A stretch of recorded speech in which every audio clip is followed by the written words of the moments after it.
The Crip King, the King of the Crips, and the Crip Godfather are just a few of the names that have been used to describe Stanly Tookie Williams, the man who called himself the co-founder of the Crip gangs in Los Angeles, California. And his story has been told hundreds of times. The infamous Crip leader, convicted of violent crimes and sentenced to death by execution. But what many of the stories are missing is what happened before Tookie became a Crip, why he became a Crip, and the reason he later apologized for his part in creating the Crips. Tookie was born Stanly Tookie Williams III on December 29, 1953 in New Orleans, Louisiana. But from the day he was born, everyone in his family just called him Tookie. His mother was 17 years old when she had him, and his father left before Tookie's first birthday, leaving Tookie's mother to raise him on her own. But being a black woman living in the South in the 1950s, it was almost impossible for Tookie's mother to find a way to make good money. So in 1959, in search of a better life for her and her son, she and 6-year-old Tookie boarded a Greyhound bus headed for Los Angeles, California. When Tookie and his mother got to LA, they moved into an apartment on the west side of South Central. The apartment and the neighborhood looked beautiful from the outside. Green manicured lawns and rows of perfectly built 3- and 4-bedroom homes. But the neighborhood wasn't anything like it appeared to be, and was actually one of the most dangerous areas in all of Los Angeles, with high rates of unemployment, poverty, and street crime.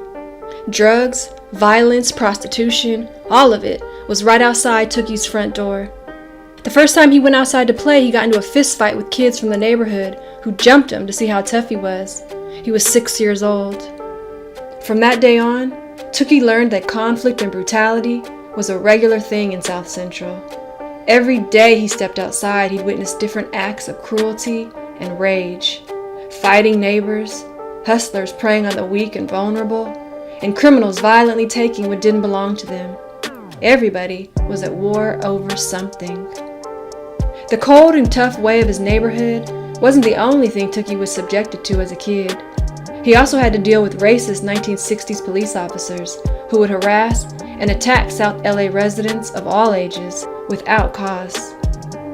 With constant exposure to violent behavior coming from all sides, Tookie's young mind began to believe that all the brutality around him was normal. He became desensitized, numb to it all, and he developed a do whatever it takes to survive attitude. While Tookie was getting an education in the streets, he was also attempting to get an education in the classroom. He was a good student. He was quiet, kept to himself, and enjoyed reading. And all throughout elementary school, he got A's and B's in class. But Tookie couldn't escape the world around him. When he was 12, he started smoking weed and sniffing glue. By the time he was in high school, he was on to heavier drugs. His grades dropped, and he'd skip school to go to downtown LA and make money hustling or stealing. Tookie's mother tried to steer him right. When Tookie was young, she taught him the fundamentals of right from wrong. And as a punishment for bad behavior, he'd get regular beatings.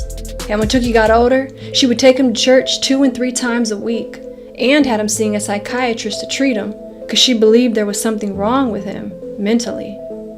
But there was nothing wrong with Tookie's mind. Tookie would later say in interviews that growing up, he was a very normal child who was living in an abnormal environment. Eventually, Tookie got expelled from school for stealing from the cafeteria. His mother moved him to a new school, and he got expelled again for fighting. In all, Tookie was expelled from 7 different high schools around LA before graduating. The one benefit that came with Tookie always transferring schools is that he was able to meet people from outside his neighborhood, with many of the people being gang members and gang leaders. This gave Tookie an advantage over others because he learned firsthand what gangs ran certain areas of town. Although the Blood and the Crip gangs didn't exist yet, there were still a lot of black neighborhood gangs that did, and many of them approached Tookie to join them. But Tookie refused. Tookie actually despised gangs at first. He didn't like the bully mentality of gang members, and he preferred to keep to himself or with a close group of homeboys he grew up with. But the gangs didn't leave Tookie alone. One day after school, a classmate who was a gang member jumped Tookie for his money, beating Tookie so bad he had to be hospitalized. This made Tookie's hatred for gangs even worse, and he began planning on ways he would retaliate.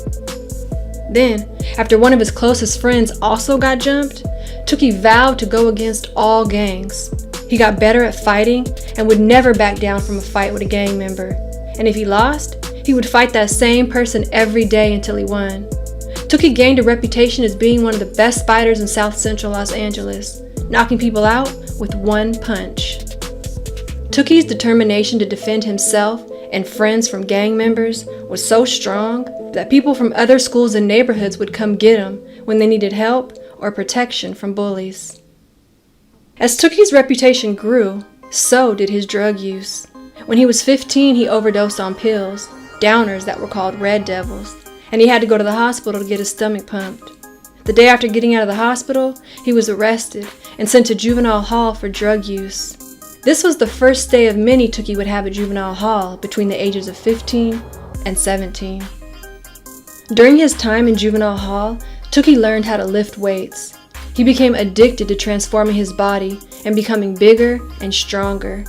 He also obsessed over strategies on how he would use his newfound physical strength to continue defending himself, friends, and family against neighborhood gangs. Tookie's plan was to get out of juvenile hall and form a group that would challenge all the street gangs in the neighborhood. During his last reevaluation hearing before being released from juvenile hall, Tookie was asked by a youth counselor, "What are your plans once you're released back into society?" Tookie replied, "I plan on being the leader of the biggest gang in the world." And as soon as Tookie was released, he got to work on his plan, which didn't take long at all. He already had a loyal group around him that was ready and looked up to him, and with his growing reputation around South Central, his transition into a gang leader was never questioned.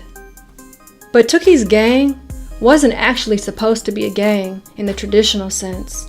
When they first got started, they didn't even have a gang name, and they didn't want to be associated with any street gangs.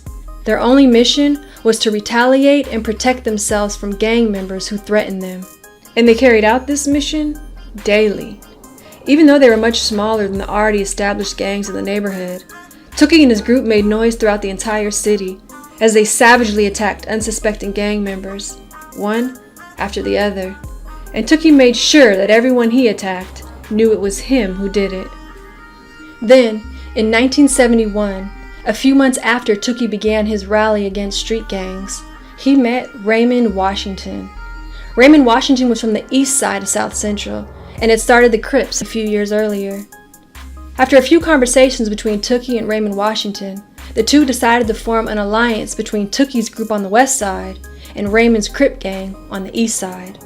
Tookie and Raymond believed that uniting the two sides would make them an unstoppable force that no Los Angeles gang would be able to defeat. And within a few weeks, they had become one giant Crip gang.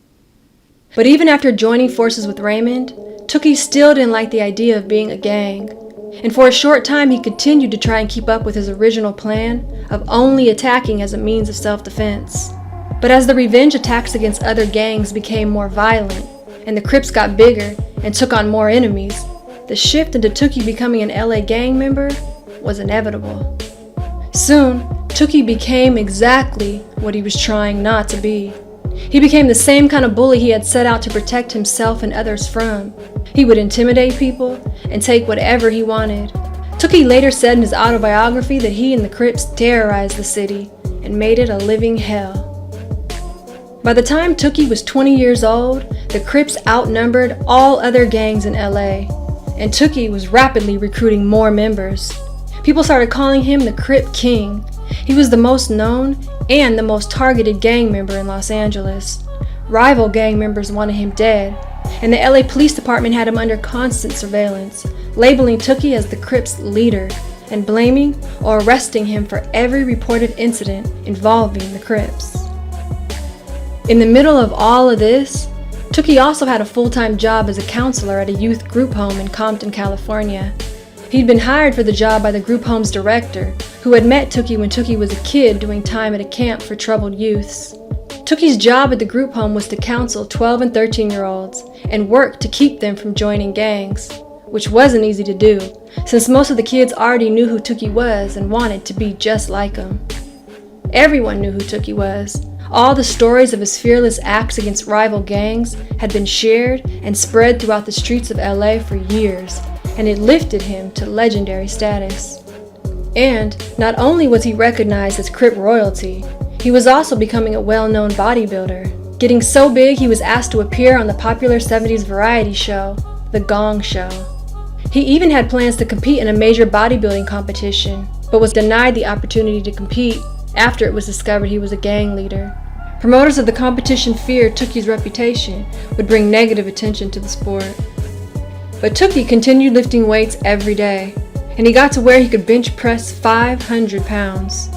But everything else in Tookie's life was becoming unstable. After getting fired from his job, his life became all about bodybuilding, partying, gangbanging, women, and drugs. And his drug use got to the point that it became an addiction. Along with pills and LSD, Tookie was smoking Sherm, also known as PCP. Tookie also had 2 sons that were born. But eventually, all of Tookie's reckless behavior caught up with him. When he was 23, he was shot in a drive-by while sitting on his front porch. The bullets hit him in the legs and feet, and doctors thought he'd never walk again. But after months of therapy, he did, and he was right back to the streets to prove that Crips could keep crippin' through anything. Tookie and his boys truly believed they were invincible. Their motto was, "Crips don't die, we multiply." But when Crips started dying in large numbers, they all realized how wrong that motto was. Things had changed since Tookie had first started the gang, and gang members were no longer fist-fighting to settle their beefs. They were shooting. And in a few short years, hundreds of Crips in Los Angeles were killed, including some of Tookie's closest friends who were there with him from the very beginning. After attending dozens of funerals and getting shot himself, Tookie started to feel less invincible, and he began wondering if everything they were doing was worth it. But by then, it was too late. On March 15, 1979, Tookie was riding in the passenger seat of a friend's car when the LAPD pulled him over. Police found a double-barreled shotgun in the trunk of the car, and both men were arrested. While Tookie sat in a holding tank, detectives questioned his friend about 2 crimes that involved robbery and the murder of 4 people. Hours later, Tookie's friend had given a statement to the police implicating Tookie in both crimes. Tookie was charged with 4 counts of first-degree murder and 2 counts of robbery using a firearm.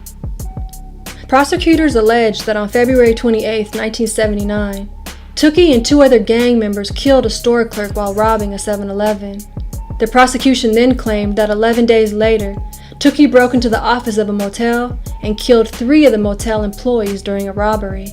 Tookie denied all of the charges. During his trial, 2 of Tookie's friends who claimed to be there during the 7-Eleven robbery testified on the stand that Tookie was the one who shot the 7-Eleven clerk. And several other gang members testified that Tookie had bragged to them about the robbery and shooting at the motel. All the testimonies Tookie adamantly claimed were untrue. But after a 2-year trial, Tookie was convicted of all 4 murders, plus 2 counts of robbery, and was sentenced to death. He was 27 years old.